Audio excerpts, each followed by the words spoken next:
للصلاة من يوم الجمعة فاسعوا إلى ذكر الله وذروا البيع. إن الحمد لله نحمده ونستعينه ونستغفره ونعوذ بالله من شرور أنفسنا ومن سيئات أعمالنا. من يهده الله فلا مضل له ومن يضلله فلا هادي له. وأشهد أن لا إله إلا الله وحده لا شريك له وأشهد أن محمدًا عبده ورسوله أرسله بالحق بشيرا ونذيرا وداعيا إلى الله بإذنه وسراجا منيرا. أما بعد فإن خير الحديث كتاب الله وخير الهدي هدي محمد صلى الله عليه وسلم وشر الأمور محدثاتها وكل محدثة بدعة وكل بدعة ضلالة وكل ضلالة في النار. أعوذ بالله من الشيطان الرجيم. بسم الله الرحمن الرحيم. اليوم أكملت لكم دينكم وأتممت عليكم نعمتي ورضيت لكم الإسلام دينا. ہر قسم کی تعریف، توصیف، بڑائی، کبریائی، پاکیزگی، بزرگی اللہ وحدہ لا شریک کے لیے سزاوار اور زیبا ہے، جو ساری کائنات کا مالک، رازق، حاکم اور معبود برحق ہے، جس کے قبض قدرت میں موت اور حیات ہے. لاکھاں درود و سلام ہو تمام انبیاء علیہ السلام پر، خصوصیت کے ساتھ رحمت للعالمین سید المرسلین امام الانبیاء شافع محشر ساقی کوثر محمد مصطفیٰ صلی اللہ علیہ وسلم کی ذات گرامی پر، جن کے ذریعے دین اسلام ہمیں اور آپ تک منعاً ملا، اور اسلام کہ ہر وہ تعلیم جس کو آپ علیہ السلام نے انسانیت کے لیے اجاگر کیا، اس کے اپنانے میں کامیابی اور کامرانی مضمر ہے. اللہم صلی علی محمد وعلی آل محمد وبارک وسلم. محترم بزرگوں، نوجوان بھائیوں، معصوم بچوں اور پردہ نشین اسلامی مائیں اور بہنیں، خطبہ جمعہ کا عنوان ہے واقعہ کربلا تاریخ کی روشنی میں. ہم اور آپ جس مہینے سے گزر رہے ہیں، یہ مہینہ محرم الحرام کا مہینہ ہے. اسلامی اعتبار سے سال کا پہلا مہینہ ہے، اور اسلامی اعتبار سے اس مہینے کی اہمیت بڑی ہے، اور شریعت مطہرہ کے اندر اس ماہ مبارک کی بڑی فضیلتیں اور بڑے مسائل اس میں بتائے گئے. اور اسلامی اعتبار سے اس مہینے کو سال کا پہلا مہینہ قرار دینا، اس کے پیچھے بھی اسلام کے ایک اہم ترین واقعے کی تاریخ چھپی ہوئی ہے، جس کو ہم میں سے اکثر نہیں جانتے ہیں. اور وہ تاریخ ہے ہجرت کی تاریخ، جو نبی علیہ السلام اور آپ کے صحابہ نے مکہ مکرمہ سے مدینہ منورہ تشریف لے آئے تھے. اور یہ تاریخ اسلام کا ایک بہت بڑا واقعہ ہے. گویا کہ دعوت اسلامی اور بعثت نبوی علیہ السلام کا انقلاب اس واقعے سے جڑا ہوا ہے. حضرات صحابہ کی بے شمار قربانیاں اس سے جڑی ہوئی ہیں. یہ وقت نہیں کہ آپ کے سامنے تفصیلی گفتگو اس موضوع پر کر سکوں. اس کا ذکر اس لیے میں نے کیا کہ اس مہینے کی شروعات جب ہوتی ہے تو ان تاریخی واقعات کو ہم اور آپ یاد کرنے کے بجائے نہ اس کا علم ہمارے پاس ہے، نہ ہم جانتے ہیں اور نہ جاننے کی کوشش کرتے ہیں. اس کے بہت سارے اسباب اور وجوہات ہو سکتے ہیں. انہی میں سے ایک سبب یہ کہ تاریخ کی اصل جو اوراق ہیں، تاریخ کے جو اصل واقعات، اس کے اوپر غلط تاریخ کے اوراق ثبت کیے گئے ہیں، اور تاریخی واقعات کو، ان کے مقام کو ختم کر کے دوسرے واقعات کو اس قدر اہمیت دے دی گئی کہ اہم واقعات اس مہینے سے جو جڑے ہوئے ہیں اس کو امت نے بھلا دیا۔ اور وہ واقعہ ہے واقعہ کربلا۔ واقعہ کربلا کا تعلق اس ماہ سے، کیا اس مہینے سے، اس مہینے کی فضیلت یا اس مہینے کا محرم الحرام ہونے کا تعلق واقعہ کربلا سے کوئی ہے؟ واقعہ کربلا جو ہے تقریباً 61 ہجری کے اندر پیش آتا ہے، جبکہ نبی علیہ السلام کا دین اسلام جو ہے آپ علیہ السلام کی وفات کے ساتھ مکمل ہو گیا۔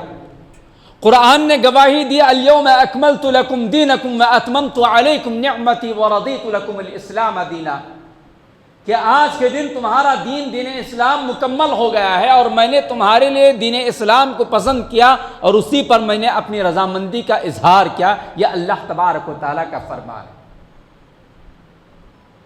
اور واقعہ کربلا آپ علیہ السلام کے وفات کے تقریباً 50 سال کے بعد پیش آ رہا ہے،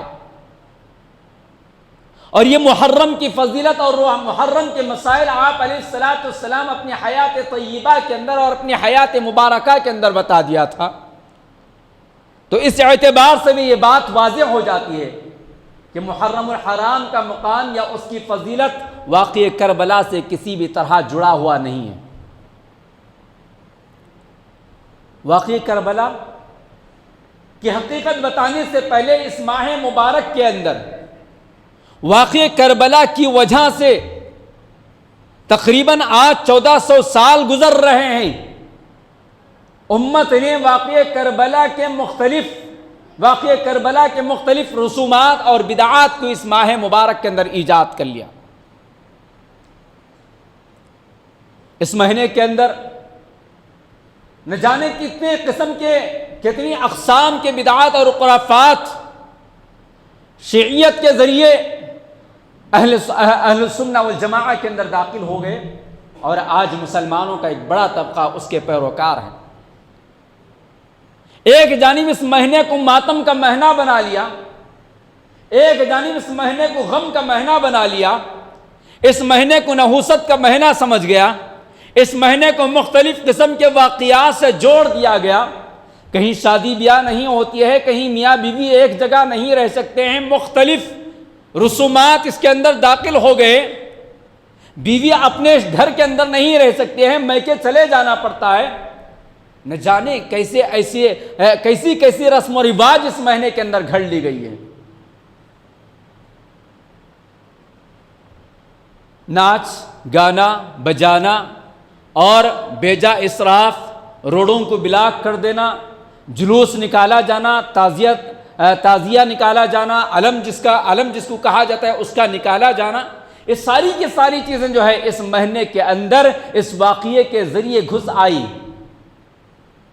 اور ان تمام اعمال کا اسلامی تعلیمات سے دور دور تک بھی واسطہ نہیں ہے۔ حقیقت میں یہ سن 351 ہجری کے اندر معز الدولہ جو اس وقت کا بادشاہ تھا اس نے شروع کیا، اور ایک کٹر شیعہ تھا۔ اس نے اعلان جاری کیا کہ آئندہ سال سے محرم کے مہینے کے اندر ماتم منایا جائے گا، تعزیہ نکالا جائے گا، علم نکالا جائے گا، اور غم کی علامت کے طور پر کالے کپڑے پہنے جائیں گے۔ اور پھر اس نے اور بھی اعلانات احکامات جاری کرتے ہوئے اس بات کا بھی اعلان کیا کہ اس کے اندر ناچ گانا فحاشیت عریانیت سب کچھ اس کے اندر روا رکھا جائے گا، جائز رکھا جائے گا۔ معز الدولہ کے دور میں جو اہل السنہ والجماعہ کے لوگ تھے انہیں کافی جو ہے غم ہوا اس اعلان سے۔ حکومت وقت کا اعلان ہے اور یہ نہ چاہتے ہیں اور یہ سب چیزیں چاہتے نہیں ہیں، کہنا بھی مشکل تھا، اور کسی طرح بچ بچا کر یہ لوگ رہ گئے اور آئندہ سال اور زور و شور کے ساتھ یہ اعلان کیا گیا کہ تعزیہ نکالا جائے گا، علم نکالا جائے گا، ماتمی جلوس منائے جائیں گے، اور اس دور میں کروڑوں روپیہ جو ہے اس کے اوپر اسراف کیا گیا، خرچ کیا گیا۔ تو گویا اس دور سے یہ کربلا کا واقعہ لے کر جو ہے محرم الحرام میں نت نئے بدعات اور رسومات جو ہے انجام پاتے ہیں۔ کب؟ 351 ہجری، جبکہ واقعہ کربلا جو پیش آیا وہ 61 ہجری کے اندر پیش آیا۔ تقریباً 300 سال کے بعد معز الدولہ جو شیعہ تھا اور کیا کہتے ہیں بادشاہ تھا، اس نے ان تمام چیزوں کو انجام دیا، اور اس کے بعد سے تاریخ چلتی ہوئی آ رہی ہے، اور اہل السنہ والجماعہ کے اندر یعنی سنی مسلمانوں کے اندر بھی یہ تمام رسم و رواج داخل ہوتے گئے۔ ماضی قریب تک بہت زور و شور سے کیا جاتا تھا، لیکن آج کے اس دور کے اندر بھی وہی کام انجام دیے جاتے ہیں، جبکہ آج کا یہ دور جو ہے تعلیم کا دور ہے، جہاں آپ کو حقائق پوری طرح روزے روشن کی طرح عیاں ہو جاتی ہیں۔ نہ صرف محدثین کی کتابیں، مؤرخین کی کتابیں، مفسرین کی تفسیریں، بلکہ وہ سنی مسلمان جو جن کے بڑوں کو جو ہے وہ اپنے ائمہ مانتے ہیں، ان کی کتابوں کے اندر بھی حقائق واضح ہیں، چاہے وہ مولانا رضا احمد خان بریلوی ہو یا مختلف علماء ہو، چاہے وہ دیوبند کے علماء ہو یا بریلویت کے علماء ہو، ان تمام کی کتابوں کے اندر اس سے منع کیا گیا ہے۔ ایک بات بتا کر میں اپنے موضوع کو آگے بڑھا دیتا ہوں۔ احمد رضا خان، ان کی کتاب شریعت و عرفان شریعت کے اندر اور دوسری کتابوں کے اندر بھی مفصل طریقے سے سوال اور جواب کی شکل میں انہوں نے واضح کیا ہے۔ ان سے سوال کیا گیا، کیا یہ علم جو نکالا جاتا ہے، کیا اس کے محفلوں میں شریک ہو سکتے ہیں، کیا اس میں شرکت کر سکتے ہیں؟ تو انہوں نے یہاں تک بتا دیا جواب کے اندر کہ جس راستے سے وہ گزر رہا ہے اس راستے سے بھی نہیں جانا چاہیے، اس راستے سے بھی نہیں جانا چاہیے۔ مختلف سوالات کے جوابات دیے گئے، اور انہی کی کتاب کے اندر آگے میں آپ کے سامنے تفصیلی گفتگو کروں گا حضرت یزید کے بارے میں۔ تو ان سے سوال کیا گیا تو یزید کے بارے میں انہوں نے کہا کہ ہمارے ائمہ نے سکوت اختیار کیا ہے کہ وہ نہ کافر ہے اور نہ مسلمان ہے، تو ہم بھی جو ہے سکوت اختیار کرتے ہیں، یعنی خاموشی اختیار کرتے ہیں۔ جواب کس چیز کا تھا؟ سوال یہ کیا گیا تھا کہ حضرت یزید کے اوپر لعن اور طعن کی جا سکتی ہے یا نہیں کی جا سکتی ہے، وہ کافر ہیں یا مسلمان ہیں، آپ ان کے بارے میں آپ کا نظریہ کیا ہے؟ احمد رضا خان نے جواب دیا کہ ہمارے امام نے ان کے تعلق سے سکوت یعنی خاموشی اختیار کیا ہے، نہ انہیں مسلمان سے انکار کیا ہے، نہ کافر ہونے کا اقرار کیا ہے، لہٰذا ہم بھی جو ہے اس معاملے میں سکوت اختیار کرتے ہیں۔ بہرکیف بہت ساری چیزیں آج جو ہے حقائق کتابوں کے اندر موجود ہیں، لیکن عوام الناس جو ہے ان حقائق کو جاننا نہیں چاہتے ہیں، یا جو علماء ان حقائق کو روشناس کروانا چاہتے ہیں ان کے اوپر لعن اور طعن کی جاتی ہے، جس کی وجہ سے بہت سارے علماء جو ہے ہمت کرتے ہوئے بھی ان حقائق کو بیان نہیں کرتے ہیں۔ آخر واقعہ کربلا ہے کیا؟ واقعہ کربلا یعنی حضرت یزید جب وہ چاہے وہ آپ خلافت کہیں، ملوکیت کہیں، بادشاہت کہیں، یہ ایک الگ علمی مسئلہ ہے، اس میں ایک الگ اختلاف ہے کہ جب انہوں نے حضرت معاویہ رضی اللہ تعالی عنہ کے وفات کے بعد حکومت سنبھالی تو اس وقت جتنے صحابہ اور تابعین تھے سب نے آپ پر بیعت کر لی اور آپ کو اپنا امیر مان لیا، سوائے 4-5 صحابہ کے۔ ان میں کون؟ حضرت عبداللہ ابن عمر رضی اللہ تعالی عنہ، حضرت عبداللہ ابن زبیر رضی اللہ تعالی عنہ، اور حضرت حسین رضی اللہ تعالی عنہ۔ اس طرح 3-4 صحابہ نے اپنے آپ کو بچا کر رکھا اور مہلت مانگی، اور بعد میں حضرت عبداللہ ابن عمر رضی اللہ تعالی عنہ، حضرت عبداللہ ابن عباس رضی اللہ تعالی عنہ، دونوں نے بھی بیعت کر لی۔ حضرت عبداللہ ابن زبیر رضی اللہ تعالی عنہ بیعت نہیں کیے، مہلت مانگے، خاموش ہو گئے اپنی جگہ، اور حضرت حسین رضی اللہ تعالی عنہ نے بھی مہلت مانگی کہ میں کچھ سوچ لیتا ہوں، سمجھ لیتا ہوں۔ مہلت دے دی گئی ہے آپ کو۔ آپ مکہ مدینہ منورہ سے جو ہے مکہ مکرمہ تشریف لے گئے، اور وہاں جانے کے بعد اس درمیان جو ہے آپ کو بتایا گیا، کوفہ والوں کے درمیان سے جو ہے بہت سارے رسائل، بہت سارے خطوط آپ کو پہنچنا شروع ہو گئے کہ اے حسین آپ تشریف لے آئیے، ہم جو ہے آپ کو اپنا امیر تسلیم کر لیں گے، ہم یزید کو ماننے کے لیے تیار نہیں ہیں۔ کوفہ سے تقریباً 150 سے زیادہ لیٹر لکھے گئے حضرت حسین رضی اللہ تعالی عنہ کے نام۔ تو حضرت حسین رضی اللہ تعالی عنہ نے سمجھا کہ شاید وہاں جو ہے میرا جانا مناسب ہوگا، وہاں جانے میں امت کے لیے خیر ہوگا۔ یہ سوچتے ہوئے حضرت حسین رضی اللہ تعالی عنہ نے مقدمے کے طور پر سب سے پہلے اپنے چچا زاد بھائی حضرت مسلم بن عقیل رضی اللہ تعالی عنہ کو بھیجا کہ جاؤ تم وہاں جا کر جائزہ لینا کہ کوفہ کے لوگ جو مجھے بلا رہے ہیں حقیقت کیا ہے۔ ان کے ساتھ اور کچھ کارندے گئے، اور راستے میں جو ہے بے یار و مددگار جنگل اور بیابان کے اندر پانی نہیں ہونے کی وجہ سے ان کے ساتھیوں میں سے کچھ کا انتقال ہو گیا، تو مسلم بن عقیل واپس آنے کا ارادہ ظاہر کیے، مگر حضرت حسین نے کہا کہ نہیں، تو آپ کو جانا ہے اور جائزہ لینا ہی ہے اور وہاں کے حالات مجھے بتانی ہیں۔ تو حضرت مسلم بن عقیل آگے بڑھے اور گئے، تشریف لے گئے، اور جانے کے بعد وہاں یہ ہوا کہ لوگوں کو معلوم ہو گیا کہ یہ اللہ کے رسول علیہ السلام کے خانوادے کے فرد آئے ہوئے ہیں اور حضرت حسین کے تعلق سے وہ یہاں موجود ہیں۔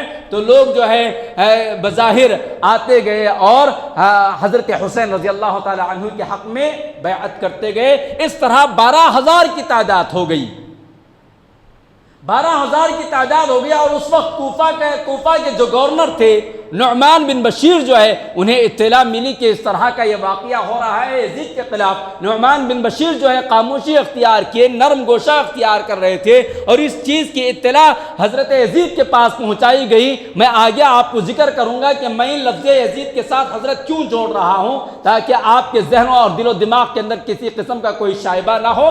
آگے آپ کے سامنے وہ بحث بھی آئے گی۔ حضرت یزید کے سامنے بات رکھی گئی کہ کوفہ کے اندر حضرت حسین کے تعلق سے بیعت لی جا رہی ہے اور لوگوں کی تعداد بڑھ رہی ہے، کیا کیا جائے۔ اور وہاں کے جو گورنر ہیں نعمان بن بشیر جو ہے وہ نرمی اختیار کیے ہوئے ہیں۔ تو پھر مشورے کے بعد جو ہے عبید اللہ ابن زیاد کو جو ہے وہاں کا گورنر بنایا گیا، اور اس نے اور اس سے کہا گیا کہ مسلم بن عقیل کہاں ہے، تلاش کیا جائے اور ان کو جو ہے ختم کیا جائے۔ یہ پیغام پانے کے بعد اور گورنر کی تبدیلی کے بعد اس کے بعد وہ تلاش کرنا شروع کیا، اور خاص طور پر ہانی جس کے گھر میں مسلم بن عقیل تھے انہیں پکڑا گیا اور ہانی کو لا کر جو ہے سزا دی گئی، اور ہانی کے قبیلے والوں نے گورنر ہاؤس پر حملہ کیا، تو انہیں سمجھا بجھا کر ختم کر دیا گیا، بھیج دیا گیا کہ ہانی سے جو ہے حالات کا جائزہ لیا جا رہا ہے، جبکہ انہیں اندر سزا دی جا رہی تھی۔ یہیں سے دھوکہ شروع ہو گیا۔ اور پھر اس کے بعد معلوم یہ ہوا کہ ہانی کو جو ہے پکڑا گیا ہے اور قتل کرنے کی سازش کی جا رہی ہے۔ تو حضرت حسین کے تعلق سے جتنے لوگ 12,000 کی تعداد میں بیعت کیے تھے وہ سب کے سب الگ ہوتے ہوتے چلے گئے، یہاں تک کہ جس مسلم بن عقیل کے ہاتھ پر بیعت حضرت حسین کے لیے کوفیوں نے کیا تھا، یہ دھوکے بازوں نے کیا تھا، سب الگ ہو گئے اور انہیں چھپنے کے لیے جگہ تک نہیں دی گئی۔ اور رات کے اندھیرے میں گھر کے پاس کھڑے تھے، پانی مانگا، ایک خاتون نکلی اور پانی دی اور پھر دروازہ بند کر دیا، اور جب انہوں نے کہا کہ میں ابن رسول اللہ ہوں، یعنی رسول اللہ کے خاندان کا فرد ہوں، مجھے تم جو ہے عافیت میں لے لو، اپنے گھر کے اندر مجھے پناہ دے دو، تو اس نے چھپا لیا، اور اتفاق سے اس کا بیٹا جو تھا وہ ابن زیاد کا غلام تھا، وہ جا کر وہاں لگا دیا کہ ہمارے گھر میں موجود ہے، اور پھر وہاں سے مسلم بن عقیل کو پکڑا گیا اور قتل کر دیا گیا، اور پھر اس کے بعد جو ہے ہانی کو بھی قتل کر دیا گیا۔ اس کے بعد حضرت مسلم بن عقیل کا لیٹر پہلے ہی جا چکا تھا کہ آپ کوفہ مت آئیے، کس کے نام؟ حضرت حسین رضی اللہ تعالی عنہ کی خدمت میں لیٹر بھیج دیا گیا تھا کہ کوفہ کے لوگ جو ہیں وفادار نہیں، غدار نکلے ہیں، جتنے لوگ مجھ پر بیعت کیے تھے وہ سب کے سب مجھے بے یار و مددگار چھوڑ دیے ہیں، آپ مت آئیے۔ مگر یہ لیٹر پہنچنے سے پہلے حضرت حسین رضی اللہ تعالی عنہ نکل بھی چکے تھے۔ اب نکلنے سے پہلے جو واقعہ ہے میں آپ کو بتاتا ہوں۔ مکہ مکرمہ کے اندر بڑے بڑے صحابہ موجود تھے۔ صحابہ نے حضرت حسین رضی اللہ تعالی عنہ کو سمجھایا کہ آپ نہ جائیں، وہ آپ کے والد کے ساتھ بھی غداری کیے، وہ آپ کے خاندان والوں کے ساتھ غداری کر رہے ہیں، اور ان کا جو بلاوا ہے وہ دھوکہ ہے، آپ مت جائیے۔ بہت زیادہ اصرار کیے، منع کیے۔ حضرت عبداللہ ابن عباس، حضرت عبداللہ ابن عمر اور بہت سارے آپ کے خاندان کے افراد، خواتین بھی مرد بھی اصرار کیے۔ اس کے باوجود حضرت حسین رضی اللہ تعالی عنہ نے ٹھان لیا تھا کہ مجھے کوفہ پہنچنا ہے۔ یہاں تک کہا گیا کہ اگر آپ جانا چاہتے ہیں جائیے، چھوٹے بچوں کو مت لے جائیے، خواتین کو مت لے جائیے۔ لیکن حضرت حسین رضی اللہ تعالیٰ نے اپنے خاندان کے ساتھ جو ہے روانہ ہو گئے، اور درمیان میں انہیں اطلاع ملی کہ اس طرح غدر ہو گیا ہے، بے وفائی ہوئی ہے، اور مسلم بن عقیل جو ہے شہید کر دیے گئے ہیں، تو وہاں سے واپس لوٹ جانا چاہتے تھے حضرت حسین رضی اللہ تعالیٰ۔ اس نقطے کے پیچھے بھی ایک بڑی بات آپ کو میں آگے بتاؤں گا کہ حضرت حسین رضی اللہ تعالیٰ عنہ وہاں سے واپس ہونا چاہتے تھے کہ چلو اب ہم وہاں نہیں جائیں گے، واپس مکہ چلے جائیں گے۔ لیکن حضرت مسلم بن عقیل کے بھائیوں نے کہا کہ ہم اپنے بھائی کا بدلہ لے کر رہیں گے، انتقام لے کر رہیں گے، یا تو انتقام لے لیں گے، بدلہ لے لیں گے، یا پھر مر جائیں گے۔ حضرت حسین نے کہا کہ اگر آپ کا ارادہ یہی ہے تو پھر میں بھی آپ کے ساتھ ہو لیتا ہوں، چاہے میری موت اسی میں آ جائے۔ پہنچ جاتے ہیں۔ پہنچنے کے بعد جو ہے کوفہ کی سرحد میں پہنچنے کے بعد وہاں کے حالات کا جائزہ جب معلوم ہو جاتا ہے، علم ہو جاتا ہے، تو پھر وہاں جو ہے گورنر کی جانب سے صلح صفائی کے لیے عمر بن سعد کو مقرر کیا جاتا ہے، اور عمر بن سعد جو ہے حضرت حسین رضی اللہ تعالیٰ عنہ کی خدمت میں حاضر ہوتے ہیں اور آتے ہیں، عرض کرتے ہیں۔ تو حضرت حسین رضی اللہ تعالیٰ عنہ 3 باتیں رکھیں۔ ان 3 باتوں پر بھی اگر ہم امت مسلمہ غور کرے گی تو ہمیں یہ بات سمجھ میں آ جائے گی کہ وہ واقعہ کربلا جو ہے حق اور باطل کا تھا یا نہیں تھا، ہمیں یہ بات سمجھ میں آ جائے گی، اور حضرت حسین اور حضرت یزید کا تعلق کس قدر ایمانی تعلق تھا، یہ باتیں بھی ان 3 باتوں سے سمجھ میں آ جائے گی۔ حضرت حسین نے کہا، پہلی بات، مجھے واپس مکہ جانے کی اجازت دے دو، مجھے مکہ واپس جانے کی اجازت دے دو۔ یہیں سے ہم اور آپ سمجھ سکتے ہیں کہ حضرت حسین رضی اللہ تعالی عنہ جو ہے جنگ و جدال چاہتے نہیں تھے، اور حضرت حسین رضی اللہ تعالی عنہ جو ہے جنگ کرنے کی نیت سے نہیں آئے تھے، یا پھر حق اور باطل کی جنگ کا جو نام دیا جاتا ہے یہ بھی غلط ہے کہ اگر حق اور باطل کی جنگ تھی تو کوئی بھی صحابی جو ہے مجاہد بن کر میدان میں آنے کے بعد واپسی کی راہ اختیار نہیں کرتے۔ حضرت حسین نے کہا، پہلی شرط کہ مجھے واپس چلے جانے دو، دوسری بات اگر مجھے جانے نہیں دیتے ہیں تو کسی بھی اسلامی سرحد کے حوالے مجھے کر دو، میں وہیں جاؤں گا اور وہیں رہ جاؤں گا۔ تیسری چیز، یا پھر مجھے ڈائریکٹ حضرت یزید کے پاس جانے دو اور میں وہاں جا کر بیعت کروں گا، میں وہاں جا کر بیعت کروں گا۔ آپ ان باتوں سے اندازہ لگا سکتے ہیں کہ حضرت حسین رضی اللہ تعالی عنہ کے دل میں حضرت یزید کے بارے میں یہ کہیں بھی اس بات کا گمان نہیں تھا کہ یزید جو ہے باطل طریقے سے آیا ہوا ہے، یا یزید جو ہے فاسق ہے، فاجر ہے، شرابی ہے، زانی ہے، ظالم ہے، یہ باتیں نہیں تھی۔ اگر ظالم تھا بادشاہ، اگر ظالم تھا یزید، تو حضرت حسین وہاں جانے کی خواہش کا اظہار نہیں کرتے۔ اگر فاسق تھا یزید اور باطل تھا یزید تو اس کے ہاتھ پر بیعت کرنے کا ارادہ ظاہر نہیں کرتے۔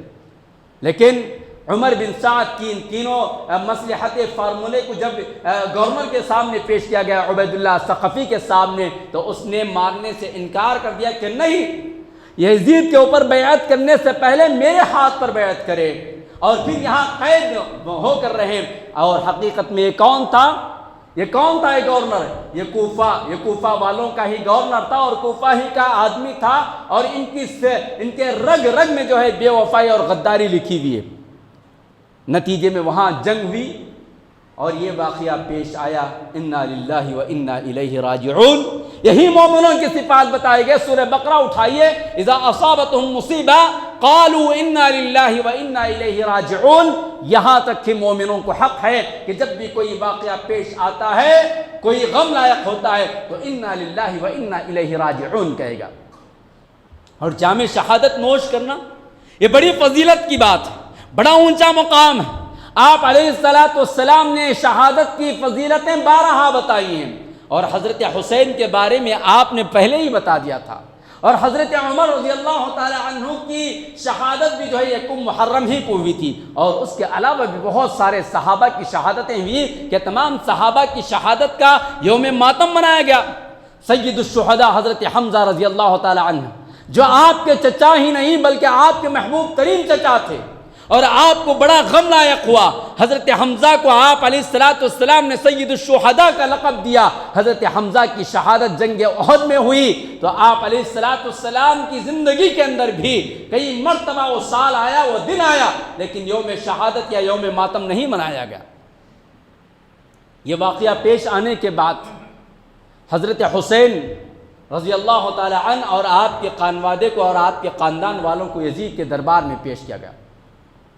میں اپنی کتابوں کے حوالے نہیں بلکہ ان لوگوں کی کتابوں کے حوالے آپ کی خدمت میں پیش کروں گا جو آج جو ہے حضرت یزید کو برا بھلا کہتے ہیں، جبکہ انہی کے ائمہ اور انہی کے علماء کی کتابوں کے اندر موجود ہے کہ یزید کو جو ہے بہت افسوس ہوا، بہت افسوس ہوا۔ امام غزالی رحمۃ اللہ علیہ، جن کو ہر طبقے کے علماء مانتے ہیں، امام غزالی نے اپنی کتاب احیاء العلوم کے اندر وفیت الاعیان کے اندر بھی اس بات کا ذکر کیا ہے کہ حضرت یزید جو ہے حضرت حسین رضی اللہ تعالی عنہ کے قتل کے لیے نہ انہوں نے قتل کیا، نہ قتل میں شامل رہے، نہ قتل کرنے پر انہوں نے اپنی رضامندی کا اظہار کیا۔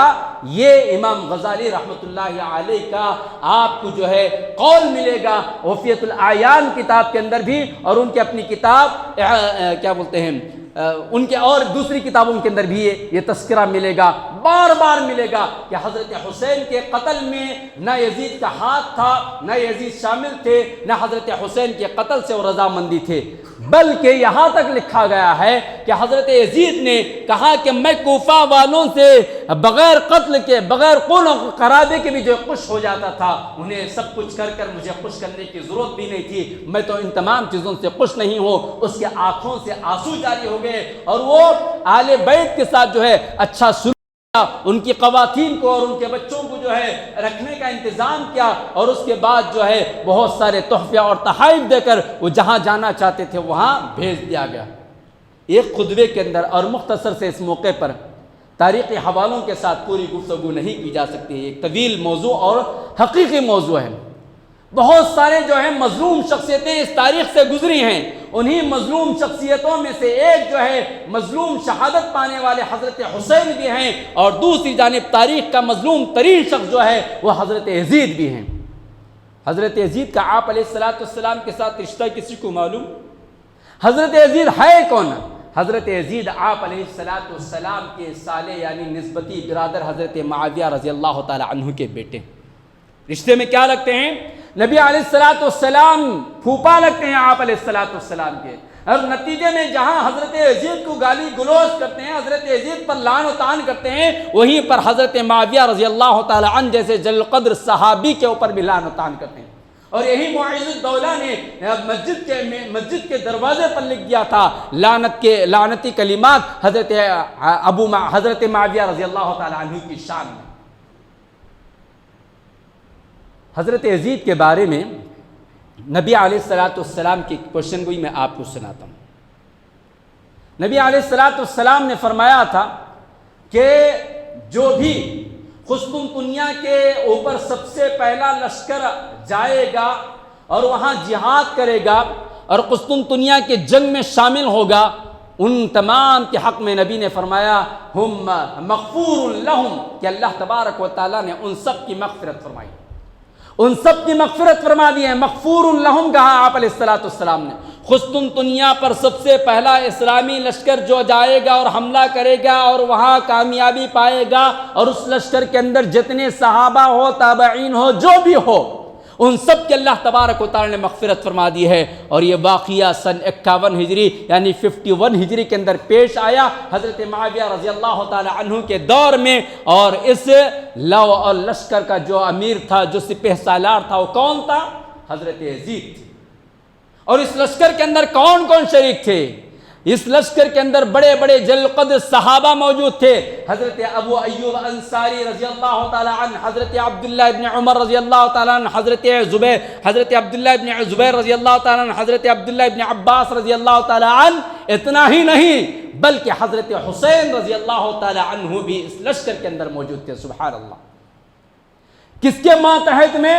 حضرت یزید کے ماتحت میں حضرت حسین رضی اللہ تعالی عنہ قسطنطنیہ کی جنگ میں شامل ہیں، اور حضرت ابو ایوب انصاری رضی اللہ تعالی عنہ وصیت لکھ رہے ہیں کہ اگر اس راہ میں شہید کر دیا جاؤں یا میری موت آ جائے تو میری جنازے کی نماز حضرت یزید پڑھائیں گے، جبکہ صحابہ بھی موجود تھے۔ کمانڈر ان چیف حضرت یزید کے بارے میں انہوں نے وصیت کی ابو ایوب انصاری نے کہ اگر میں مر جاؤں تو میری جنازے کی نماز جو ہے حضرت یزید پڑھائیں گے۔ ظاہر سی بات ہے کہ جب جو ہے لشکر کے سپہ سالار ہیں، کمانڈر ان چیف ہیں، تو ان کے پیچھے ان تمام صحابہ نے نماز بھی ادا کی۔ حضرت عبداللہ بن زبیر، حضرت عبداللہ بن عمر، حضرت ابو ایوب انصاری، حضرت حسین رضی اللہ تعالی عنہ نے بھی نماز ادا کی جب تک کہ وہ جنگ چلتی رہی۔ نبی علیہ السلام کی پیشن گوئی مغفور لہم۔ اب یہاں جبکہ حضرت یزید پر اس قدر لعن و طعن کیا جاتا ہے، نہ جانے کیسی کیسی گالیاں دی جاتی ہیں، نہ جانے کیسے کیسے طعنے دیے جاتے ہیں، اور کافر سے بدتر ان کے ساتھ سلوک کیا جاتا ہے، اور اگر کوئی ہمت اور جرأت کے ساتھ نام بھی لے لیں تو اسے بھی کافر قرار دیا جاتا ہے۔ جبکہ بہت ساری کتابوں کے اندر جو ہے، چاہے وہ علماء حناف ہو یا علماء بریلویت ہو، انہوں نے واضح طور پر لکھا ہے کہ کافر نہیں ہے۔ ان سے اگر مان بھی لیا جائے کہ حضرت حسین کی شہادت کے اندر کسی طرح سے حضرت یزید کا دخل ہے بھی، تو یہ کبیرہ گناہ ہے۔ کبیرہ گناہ کی وجہ سے کوئی آدمی کافر نہیں ہو سکتا ہے، اور کسی پر لعن اور طعن نہیں کی جا سکتی ہے۔ حضرت حسین رضی اللہ تعالی عنہ کی شہادت کو لے کر، واقعہ کربلا کو لے کر جو ہے آج جو اسلام کی شبیہ خراب کی جا رہی ہے، یہ کس قدر افسوسناک بات ہے کہ اسلامی تاریخ کو ختم کر دے کر غیر اسلامیہ اور شیعہ کی تاریخ کو اور ان کے رسم و رواج کو آج ہماری زندگیوں میں موجود ہے۔ یہ اس قدر عام ہو چکا ہے، آج بھی ولیجز کے اندر، قریوں کے اندر ہم دیکھ سکتے ہیں کہ جہاں مسلمان کا نام و نشان نہیں، جس قریے کے اندر جہاں مسجد نہیں ہے مگر عاشور خانہ وہاں موجود ہے، یعنی علم بٹھانے کی جگہ موجود ہے، وہاں جو ہے محرم منایا جاتا ہے، اور پورے ہندو جو ہے، پورے بستی کے ہندو نکلتے ہیں اور نہ جانے اسی کو اسلام سمجھ بیٹھتے ہیں اور مختلف قسم کے خرافات انجام دیتے ہیں۔ آگ سلگائی جاتی ہے، آگ میں کودا جاتا ہے، آگ میں ناچا جاتا ہے، اور ناچنا گانا سب کچھ عام ہوتا ہے، اور دنیا کے سامنے یہ نقشہ کھینچا جا رہا ہے کہ یہی اسلام ہے، کہ اسلام کو بدنام کرنے یا اسلامی تعلیمات کو جو ہے داغدار بنانے کی کوشش نہیں ہے۔ آپ کو اندازہ شاید کہ ہو نہ ہو، آج بھی قریوں کے اندر یہ سب کچھ چلتا ہے، یہ سب کچھ ہوتا ہے۔ کتنے واقعات آج ہم سوشل میڈیا پر دیکھ رہے ہیں کہ آگ میں کوئی جل رہا ہے، آگ میں کوئی گر رہا ہے، آگ میں کوئی مر رہا ہے، جبکہ آگ کا عذاب دینے سے منع کیا گیا۔ آگ کا عذاب سوائے اللہ تبارک و تعالیٰ کے کوئی نہیں دے سکتا ہے۔ لہٰذا اور بھی بہت ساری باتیں ہیں، خلاصہ کلام یہی ہے کہ واقعہ کربلا کا تعلق محرم سے کوئی تعلق نہیں ہے، اور اس سے پہلے بھی اس طرح کے بہت سارے واقعات رونما ہوئے ہیں۔ ایک بات بتا کر میں اپنی بات کو ختم کر دیتا ہوں۔ حضرت علی رضی اللہ تعالی عنہ کے بیٹے حضرت حسن رضی اللہ تعالی عنہ ہمیشہ صلح پسند رہے، ہمیشہ صلح پسند رہے، کیونکہ نبی علیہ السلام نے حضرت حسین کے بارے میں کہا تھا ھذا ابنی، یہ میرا بیٹا جو ہے طرفین، دو جماعتوں کے درمیان صلح کرائے گا، یہ صلح کرائے گا، یہ امن و شانتی کا پیغمبر بنے گا۔ حضرت حسن رضی اللہ تعالی عنہ نے حضرت علی رضی اللہ تعالی عنہ، حضرت معاویہ رضی اللہ تعالی عنہ کے درمیان صلح کرانے کی بہت کوششیں کی۔ آپ نے اپنے والد محترم حضرت علی رضی اللہ تعالی عنہ کو بار بار کہا کہ اس سے خون اور خرابہ ہوگا، اس سے مسلمانوں کا خون ضائع ہو جائے گا، اس سے اختلاف بڑھ جائے گا، آپ صلح کر لیجئے۔ اور حضرت حسن رضی اللہ تعالی عنہ نے صلح کروائی، دوسری جانب نبی علیہ السلام کے گود میں حضرت حسن کے ساتھ ساتھ اسامہ بن زید رضی اللہ تعالیٰ عنہ دونوں کھیلا کرتے تھے، دونوں ایک ساتھ ہوا کرتے تھے، اور حضرت اسامہ کے بارے میں بھی آپ کی یہی پیشن گوئیاں تھی، اور حضرت اسامہ بھی بہت سارے جنگ و جنجال کے مواقع سے جو ہے اپنے آپ کو الگ تھلگ کر لیا۔ حضرت یزید کے بارے میں حضرت حسین رضی اللہ تعالیٰ عنہ کے بھائی کا میں حوالہ دے کر اپنے بات کو ختم کر دیتا ہوں۔ محمد بن الحنفیہ یہ حضرت حسین رضی اللہ تعالیٰ عنہ کے بھائی ہیں۔ کوفہ کے لوگ اور دیگر لوگوں نے آ کر آپ کو بہت اکسایا کہ آپ یزید کی بیعت کو توڑ دیجئے، ہم سب آپ کے ساتھ ہیں، آپ صرف حکم دے دیجئے، ہم قتل کر دیں گے، آپ کے بھائی کا بدلہ ہم لے لیں گے، اور ہر طریقے سے ورغلایا گیا۔ حضرت محمد بن الحنفیہ نے کہا کہ میں یزید کی بیعت سے باہر آنے والا نہیں ہوں، توڑنے والا نہیں ہوں، اور قتل کا حکم دینے والا نہیں ہوں، اور قتل اور خون اور قرابے کو پسند کرنے والا نہیں ہوں، اور ان تمام چیزوں سے بڑھ کر حضرت یزید کو میں نے میرے اپنے بھائی حضرت حسین کی شہادت کا ذمہ دار مانتا ہی نہیں۔ دوسرا راستہ اپنایا گیا، محمد بن الحنفیہ کے سامنے پیش کیا گیا کہ ارے وہ تو شرابی ہے، کبابی ہے، زانی ہے، بے نمازی ہے۔ تو محمد بن الحنفیہ نے کہا کہ تم سب جھوٹے ہو، تم سب جھوٹے ہو، میں یزید کے پاس رہا ہوں، قیام کیا ہوں، میں اس کے پیچھے نمازیں پڑھا ہوں، وہ تہجد گزار تھا، دعا کرنے والا تھا، خیر کا طالب تھا، علم حاصل کرنے والا تھا، اور اس کے بہت اچھے اخلاق تھے۔ تو کوفیوں نے کہا کہ وہ آپ کے ڈر کی وجہ سے ایسا کر رہا تھا، مصلحتاً۔ تو حضرت محمد بن الحنفیہ نے کہا کہ مجھ سے اسے کیا خوف تھا، وہ تو بادشاہ تھا اور میں محکوم تھا، مجھ سے اس کے لیے کیا ڈرنے کی کیا ضرورت تھی، ایسی بات نہیں ہے۔ پھر اس کے بعد کہا گیا کہ وہ شراب پیتا ہے۔ محمد بن الحنفیہ نے کہا کہ کیا تم نے دیکھا ہے؟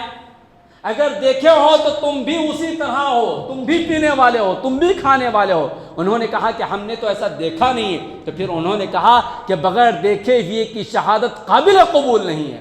اور حضرت یزید کے بارے میں محمد بن الحنفیہ نے کھلے طور پر واضح انداز میں بیان دیا اور گواہی دی کہ وہ بڑا نیک اور صالح آدمی ہے۔ اور پھر اس کے بعد آخری مسئلہ یہی ہے کہ حضرت یزید رحمۃ اللہ علیہ کہنا یا نہیں کہنا، ہم اور آپ ہر مومن کے حق میں ہر دعا کے اندر ہم دعا کرتے ہیں کہ اے اللہ تمام مومنوں کی مغفرت فرما۔ تو حضرت یزید مومنوں میں شمار ہوتے ہیں، مسلمانوں میں شمار ہوتے ہیں، تو ان کے لیے مغفرت کی دعا کرنا جائز ہی نہیں بلکہ ہم مسلمانوں پر واجب ہو جاتی ہے۔ اللہ تبارک و تعالیٰ سے دعا ہے اللہ تبارک و تعالیٰ ہم سب کو صحیح سمجھ عطا فرمائے، تاریخ کا صحیح مطالعہ کرنے کی توفیق عطا فرمائے، تاریخ کے صحیح گواہیوں کو دنیا انسانیت کے سامنے پیش کرنے کی ہمیں توفیق عطا فرمائے، اور جس کا جو حق ہے وہ حق دینے کی ہمیں توفیق عطا فرمائے۔